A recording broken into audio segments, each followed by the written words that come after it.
Anin, bonjour, Nijong and the Duke, Dinamong and Morning. the Duke.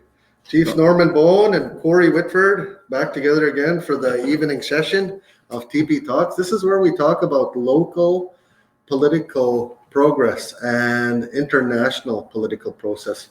But I think what we want to talk about today, as in our conversations earlier, Chief Bone, is ways that we can help our nation, and we jotted down at least 5 or 6 different topics, and I'm honored to have you share some of this community, the nation's practices that are taking place in 2020, especially right here in Kisikuin and in Treaty 2 territory. Chief Bone. No, we got with the I guess I would call it like our nation activity.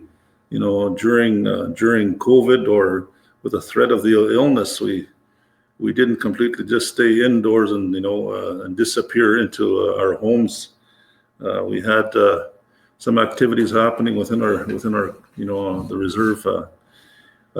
I want to thank the counselors and the senior staff and all the essential staff that assisted, throughout the past several months, and still some activity.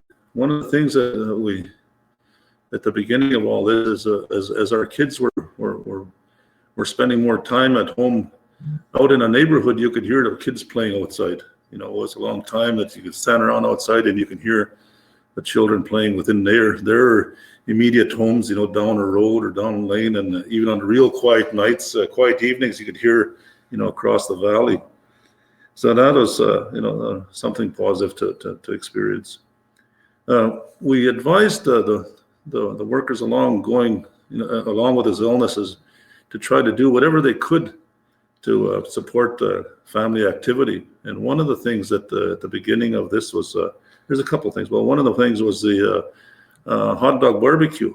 There was a hot dog barbecue planned, prior to the shutdown, and so it was carried on. But the way they were able to do it is it was a community style gathering. So the way they did it though is the workers supplied each home with hot dogs and hot dog buns and all the makings of a hot dog barbecue, along with the advice to the families: go ahead and have your own immediate hot dog party right within your home. So it was a Friday and Saturday though, and that weekend it took place, and that weekend, one of those first weekends that took place, and I think some of the workers were a combination from CFS and health that participated with that, and it was good to see that happen. So it sounds like you dropped off the supplies at each and every household. The community. That's the way they did it, yeah. And then they set up a time when everyone was going to have a hot dog barbecue online. Isn't that just a wonderful way to celebrate or to acknowledge each other? That's some of the procedures they use. They get the. You have one on next time hot dogs in the springtime. Chief Bone, was there anything else? What about remember when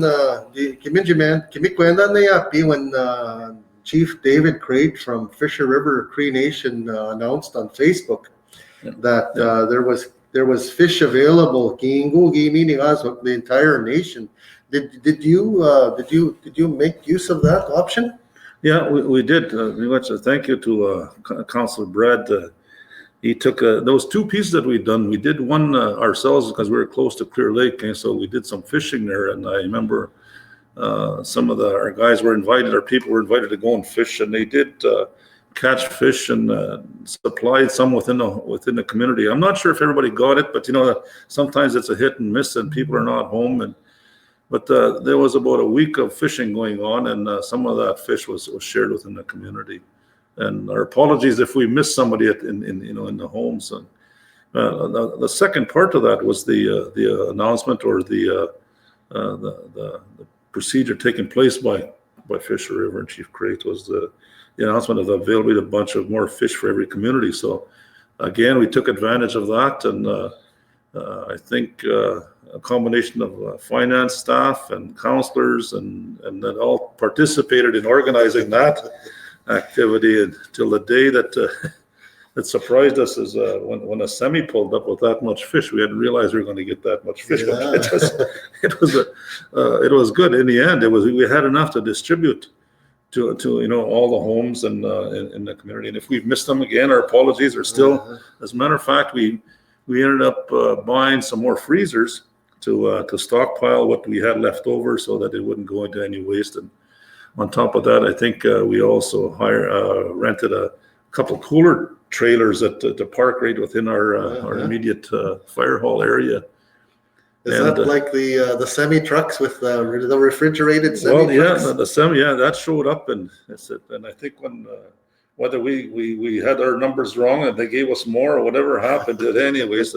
But the interesting part was that we were able to distribute to all, not only within the community, but even I think one of the councilors came to Dauphin, so some of the membership there, Brandon and Portage and Winnipeg. So there was fish delivered, to those regions from our I guess our share of the catch or whatever which you would call it, and to the nations. To the nation. Yeah. On top of that is that we've also supplied some to our neighbors that were in the town of Elphinstone around that area, so that we didn't only limit to ourselves. It's just the old practice of helping everybody, and that's what we did, within our community. How about in the summertime? Was there anything that you did you do any type of gardening or anything like that in the summertime? Again, at the beginning of all this was coming out of last year. In the past several years, our community's been doing gardening for quite a number of years, and this year we upped it. We purchased a tractor. Another council again. Brad took the lead there for us again, and went and got the tractor, and we started doing the gardens. And I think this year we did a record of 70 or so gardens that we made in our community. So, and we try to get everybody to practice the gardening, and I don't know all the results from that yet, but I know I think we're going to have enough potatoes and some vegetables around for ourselves in the community. Anyways, but again, it's the same thing of promotion of food for ourselves and trying to find a way to help ourselves. And not only did we do that, we did individual gardens at the homes. We also had a community garden exercise. We have a little place on the just west side of our main area there where we have a community garden set up, and another guy named Robert, he took that on and grew a bunch of potatoes and vegetables there too. Right? So again, it's just a promotion of trying to find ways to help ourselves and all of this. And we learned that from our parents and our grandparents, over the years. So.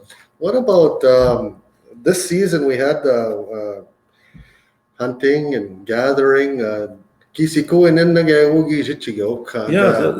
we had supported the local hunters to do the gathering and bringing down deer meat. And again, we took advantage of we had these freezers, and so we made sure we had enough. And I forget how the total number, but we had enough deer meat that was delivered to us that there's going to be a distribution in a short while, and we've been looking at picking a date for picking some time for it. And so again, there to distribute to the people that are in need of it, the elders, that'd be fish and deer. And I'm not sure if anybody delivered any moose, but we'll see. We will say that quietly. As I think it's supposed to be a ban on moose hunting, but it sure tastes pretty good. Anyways, It sounds like you've been staying safe, and you've been planning for success all along, and planning and having preventative measures too in place. What I'm hearing from you, Chief Bone, is I'm hearing that you've had a community event, a hot dog evening, I guess you could call it, and then having fish available for your community, having gardens put in, up to 70 gardens, and then having the gathering of Wawashke Wias. Is there anything else that you've been doing? I know I'm missing some. I know at a later time I'll probably bring some more around that. I know there was poster activities, I think, that were happening again using media, the Facebook media, the social media to distribute, and also the delivery of materials to the homes. I think we tried to do it that way. And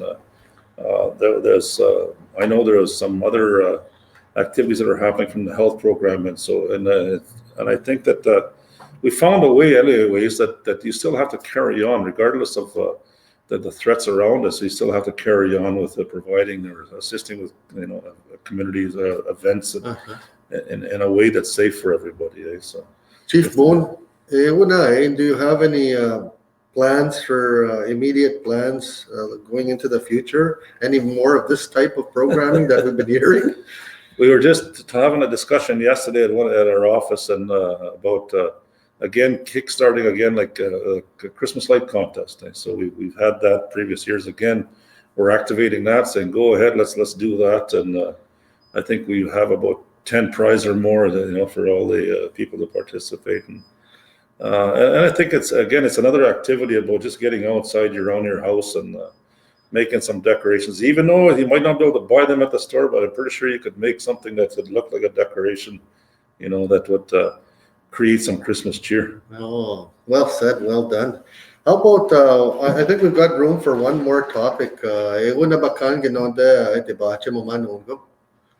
I think that just being cautious about where we go from here. There's a lot of work that we have to do yet, regardless of the threat of illness, and we still got to carry on with all of our essential work. We still got to do that, and I invite everybody to do that within cooperation with each other. Cooperation with the places that you got to go and do business with. So make sure that everybody's safe. And I know there's always people wanting to come home from the city to the community. I said I would say that with proceed with caution that way. I know there's limits as to how many people you're supposed to have within your home and all of that. So again, it's not that we're trying to keep our membership or our nation out of the community. It's just a matter of a safety factor at this point in time. And if you have to visit, let's take advantage of the social media. The phones are pretty good. You can send each other pictures and those kinds of things, and that'll help a lot, in terms of everybody enjoying Christmas. So you've said you've got a Christmas light contest coming up. Every day people look forward to hampers, Christmas hampers.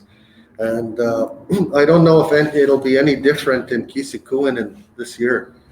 We're trying something a little bit different this year. We've over the years we've started to use gift cards, to go to the local store. And I understand that we have to be cautious on how many people are going shopping where and all of that. And so what we're going to experiment this time is instead of delivering them the hampers and all that, we're going to use the gift card system, I think. And I think the health crew has already started to distribute those out to the homes so that they can go, they have to go to the store anyways for their own supplies, their own essential supplies. So with their gift cards in hand, they can also utilize those gift cards, at whatever business that they deal with. And that's what we're doing different this year. And I know there's always a struggle about how can we help, the people that are outside the reserve too. So we look at that. We see how much money we can raise for that. And but our target has usually always been we're starting at home first, and then hopefully that our people that are living in other jurisdictions will be assisted by those jurisdictions so that they can have an enjoyable Christmas. Okay, we know. While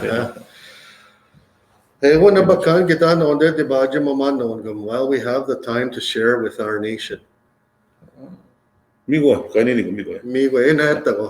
Well, Chief Bone, I want to thank you for coming on the program today and sharing the information of your nation to the other nations out there in Treaty 2 territory. And with that, I want to thank you for tuning in on our 6 p.m. broadcast here on Tipi Talks. Miigwech.